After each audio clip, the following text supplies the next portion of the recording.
Semua orang ingat saya perlukan seek for help and also things like that. Yes, I did. I dengar apa korang punya orang kata nasihat and also untuk calm myself. Okay.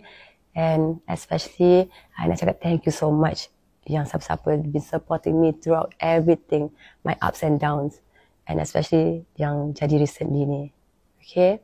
So saya rasa I'm here today. This thing saya kena take responsibility, okay, to the action yang I dah buat. Saya nak minta maaf kepada semua yang dah menonton video saya sebelum ni, gambar-gambar ataupun caption yang dah mengundangkan kemarahan semua orang, yang mengundangkan keaiban sesiapa pun. Saya tak berniat langsung.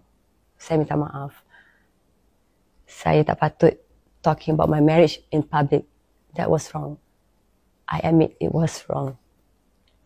So yeah, masa tu mungkin saya tak fikir panjang. I was angry, I was too sad and I was too tired. So I reacted emotionally. Again, saya tak cakap benda tu alasan untuk saya buat demikian. Bukan alasan, sama sekali bukan alasan. Saya minta maaf. Saya betul-betul minta maaf. So, saya rasa saya patut handle benda ni differently. Maksudnya lagi more maturedly, more privately. Okay, tapi saya terbuat benda yang saya tak fikir panjang. Saya minta maaf. And also to my family, saya nak minta maaf sangat-sangat. Okay, that has caused pain and also embarrassment. I'm truly sorry. Okay, especially to my mom. Saya minta maaf. Dia ada dengan saya all the time. Okay, and yeah. Moving forward, okay, moving forward kita ke depan. Kita bukan nak ke belakang, kita ke depan. Apa yang dah jadi tu, jadi saya rasa kita ke depan. Saya dah minta maaf, saya dah rasa benda ni memang kesilapan daripada saya. Saya tak patut kongsi apa-apa benda yang private.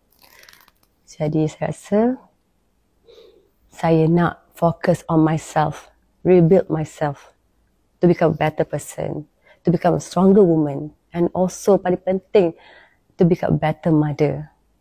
Okay.